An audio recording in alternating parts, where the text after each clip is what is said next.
Hello and welcome to Getting Your Money's Worth, the show that focuses on value. I'm Judith West, and our guest today is Tim Stark. What am I going to call you? Accidental farmer? Accidental farmer. Okay.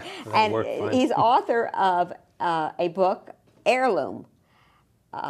Heirloom. You're talking not about your heirloom jewelry, but your heirloom tomatoes. Yeah, that's right. Heirloom tomatoes. And you call yourself Notes from an Accidental Tomato Farmer. You know, I haven't met a lot of farmers, but I'll be honest with you. You're the first farmer I met that went to Princeton. So is that the new career route for farming, Princeton? Yeah, well, it's I think so. In fact, in the last, actually, that's funny you mentioned that, because in the last year I've come across a number of farmers from Princeton. In fact, Really? we had a dinner at the farm in mid-September. And I started talking to a couple that came to the dinner, and they said, "Oh, we started a farm." And he turned out he graduated 3 years before me and belonged to the same eating club I belong to. Well, so yeah, it is a sort of. I don't know if Princeton is ready to use that as part of their admissions, for their admissions criteria, but we'll accept it. Yeah. So you graduated from Princeton. This is a story, and I like stories. Mm-hmm. You graduated from Princeton. You went to work for the city of New York and other places, MTA, as a financial consultant, and you were a writer, and you had a career that was typical for an Ivy League graduate, more or less. Right? Yeah, to some degree. I think. Yeah. And then you chucked it all to get dirt under your fingernails. Yeah, I did. How did Mama feel about that? Yeah, I think everyone just thought I was. Everyone was just looking at me like, "What are you doing? What are you thinking?" Nuts? In fact, even up to a couple years ago, people would say, "You're crazy. You're trying to make a living growing tomatoes." I don't know. How did this transition happen? Yeah, I grew up way out in the country where I started farming. You grew up on a farm. Well, no, we didn't farm. My father was a lawyer. My mother was a writer, and you lived. It was kind of like a gentleman farm. Yeah, I mean, we let other farmers farm it, brought in hay and things like that, whatever they could. They'd drive over in their tractors, and I sort of really bounced from one job to another. I didn't really seem to stick at a job. I taught for a couple years. I was a consultant. I was really struggling as a writer. I was trying to publish stories, but trying to hold down respectable jobs at the same time. Right. So, and I don't know, maybe something deep inside of me was saying, your story is in that. I started gardening. I called it my poet's garden, because it would sustain me when I was really struggling with the writing, and the garden just kept getting bigger. How did it come to tomatoes? And you were living in New York City when you started this farm. So give us a I got an incredible response to the tomatoes I would bring from my garden, and I had some friends.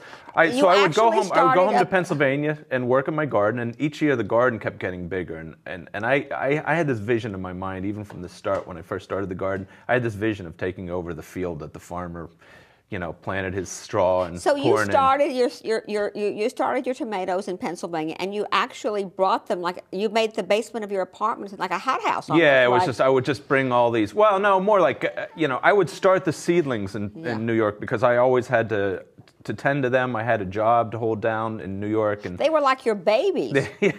Oh yeah, I was very. I really bent over backwards for those tomato seedlings, for those plants, with the thermometer and the temperature. And you did everything except get up in the middle of the night to feed them. Yeah. In fact, I worried too. A friend of mine read the first chapter of my book and said, "You are obsessive compulsive," because I just worried about them all the time. Even when I was away in an office, I'd start thinking, "Did I put the thermostat?" I know. I read you were at Albany for a meeting. You flew home because you thought I flew home from Albany one time because they were getting too hot or too cold or something. People would say, sounds like a mama. Yeah. I did have a sort of mothering instinct. So jump forward. So you got through that. And somehow you started to really have a crop. But tell me something. Heirloom tomatoes. I know you don't have. This is one of them, right? Yeah, we're towards the end of the season. This is one here. And I know you don't have them, but help me out a bit. What's the difference in an heirloom tomato and just a tomato? Okay, What makes a tomato an heirloom? Okay, an heirloom is one where you can take the seed. This one is a Hughes. It's a pale yellow. What's it? What kind? It's called Hughes. Hughes. It comes from Indiana. It's a little cat-faced if you look at it, and that often happens to heirloom tomatoes. You can take the seed out of a ripe variety of this tomato and get the exact same variety, provided it has not been cross-pollinated. That's not true of a supermarket variety red tomato you would get in the store. You can plant the seed? You could plant that seed, and usually what happens is a variety like this, somebody in Indiana loved this tomato and saved seed year after year after year. Saved seed, and that was the only way to keep propagating the variety. Otherwise, it would be lost forever. What about the taste? Well, that's why they would save the seed to it, because they could not get a tomato anywhere else that tasted that good. So can you talk about it like sweet or acidic or? Well, this what one are the has words that you this one gushes when you bite into it. It gushes like a peach down over your chin, and it's very sweet. Oh, wow. Now, this is late in the season. This is November, so it's not. You know, we're talking about August flavors. You can, how many and it's like the varieties sun-warmed juices. They're just real sweet. How many varieties of heirloom tomatoes do you grow? Over 100, yeah. Over 100. You know, over the years I've grown over two, but usually in a typical year we grow about 100 varieties. I just have to say before we go to the recipe, reading this book, Heirloom, is like a trip through Zagat's and Gourmet magazine or something. Yeah. But of all the fancy food that you talk about as you deliver your product, I'm going to hold this book up for the camera again, Heirloom. Because you jump forward. Well, I don't want to jump forward, but the story goes on. You do make a business selling your crops to restaurants. Yeah. Of all the foods you talk about, the thing that brought the biggest smile to my face, it's going to be my last meal, was when you talk about being in this Union Square Market and one of your partners going over and getting a bagel with a schmear, and you take that tomato and stick a knife in and put a big slice of tomato on it. Yeah. And I swear to you, I can taste it. Yeah. I mean, the tomato like that is good. Very, very simply. You could just eat it the way it is. You can do the most simple things with it. So you began to grow these tomatoes, and you started to sell them. Yeah, it was a spectacular results. It was like a home run. Yeah. At the time, there was no one growing quite the variety of heirloom tomatoes that we were growing, and so it just splashed. And you began to bring, and you started bringing them to New York City and to the farmers market, Union Square Market, Union Square Market. And you were lucky, or you were clever, whichever it was. Yeah. But the restaurateurs discovered you. Yeah, really, right away. And they became kind of the nucleus of your customer base. Oh yeah, right? they're some of my best friends. In fact, just whenever I come into New York, tonight I'll probably have dinner in one of the restaurants. I want your card, because when I try to get a reservation at Boulay or something, I'm going to call you. They've been the restaurants have been very generous to me and very loyal to me, and so long as I can keep providing a really quality product, and to me, it's providing a quality product is as simple as just picking it and selling it the next day. Cutting out all the steps along the way. So it goes it's really directly from the farm to the consumer. It's picked ripe. It's a very good variety. It's grown without, we don't use any sprays. It's grown with a lot of organic matter in the soil and delivered quickly. While your niche product or your niche crop it strikes me, one thing I want to say, Tim, maybe all that education you got at Princeton wasn't lost on you after all. Yeah. Because it kind of strikes me that you're developing this farming like any other entrepreneurial business. You found a niche, a unique product. Nothing is better. You have tomato. It happens to be tomatoes. It's a little out of the box, but you have a very good, solid, confined customer base. Mm-hmm.